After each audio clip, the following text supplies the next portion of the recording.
Ajuda diária, leitura da Bíblia Sagrada, livro de Mateus, capítulo 22. A parábola das bodas. Então Jesus, tomando a palavra, tornou a falar-lhes em parábolas, dizendo: O reino dos céus é semelhante a um certo rei que celebrou as bodas de seu filho e enviou seus servos a chamar os convidados para as bodas, mas estes não quiseram vir.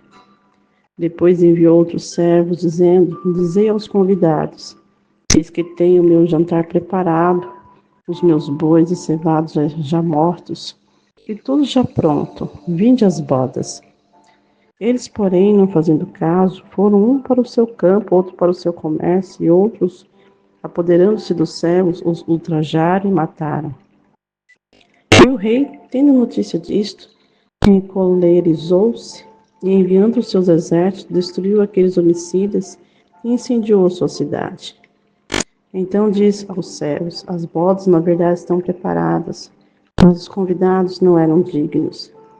E depois a saída dos caminhos e convidai para as bodas a todos que encontrardes.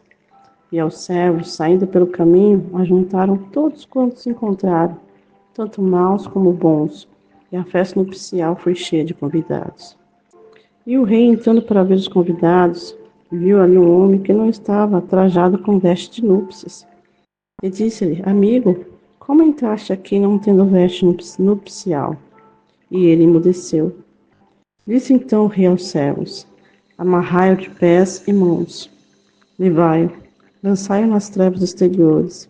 Ali haverá pranto e ranger de dentes, porque muitos são chamados, mas poucos escolhidos. Então, retirando-se os fariseus, consultaram entre si como o surpreenderiam em alguma palavra.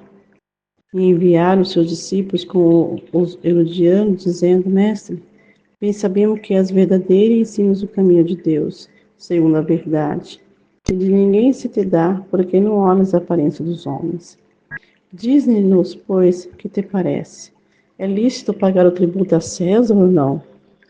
Jesus, porém, conhecendo a sua malícia, disse: Por que me experimentais, hipócritas? Mostrai-me a moeda do tributo. E eles lhe apresentaram o dinheiro. E ele diz-lhe: De quem é essa efígie e essa inscrição? Diz-lhe eles: De César. Então ele disse: Dai, pois, a César o que é de César e a Deus o que é de Deus. E eles, ouvindo isso, maravilharam-se e, deixando, se retiraram. No mesmo dia, chegaram junto dele os saduceus, que dizem não haver ressurreição, e o interrogaram, dizendo: Mestre, Moisés disse: Se morrer alguém não tendo filho, casará o seu irmão com a mulher dele, e dará descendência a seu irmão. Houve entre nós 7 irmãos. O primeiro, tendo casado, morreu, e não tendo descendência, deixou sua mulher a seu irmão. A mesma sorte o segundo, o terceiro, até o 7º. Por fim, depois de todos, morreu também a mulher. Portanto, na ressurreição, de qual dos 7 será a mulher, visto que todos a possuíram? Jesus, porém, respondendo, disse-lhe: Errais, não conhecendo as Escrituras nem o poder de Deus. Porque na ressurreição nem se casam nem se não são dados em casamento, mas serão como os anjos de Deus no céu. E acerca da ressurreição dos mortos, não tendes lido o que Deus vos declarou, dizendo: Eu sou o Deus de Abraão, o Deus de Isaque, o Deus de Jacó. Ora, Deus não é Deus dos mortos, mas dos vivos. E as turbas, ouvindo isso, ficaram maravilhadas da sua doutrina. E os fariseus, ouvindo que ele fizera emudecer os saduceus, reuniram-se no mesmo lugar. E um deles, doutor da lei, interrogou-o para experimentar, dizendo: Mestre, qual é o grande mandamento da lei? E Jesus disse-lhe: Amarás o Senhor teu Deus de todo o teu coração, de toda a tua alma, de todo o teu pensamento. Esse é o primeiro e o grande mandamento. E o segundo, semelhante a este, e amarás o teu próximo como a ti mesmo. Desses 2 mandamentos depende toda a lei e os profetas. E estando reunidos os fariseus, interrogou Jesus, dizendo: Quem pensai vós de Cristo? De quem é filho? Eles disseram: De Davi.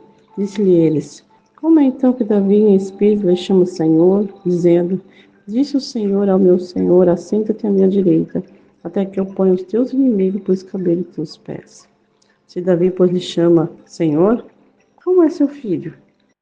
E ninguém podia responder-lhe uma palavra, nem desde aquele dia ousou mais alguém interrogá-lo.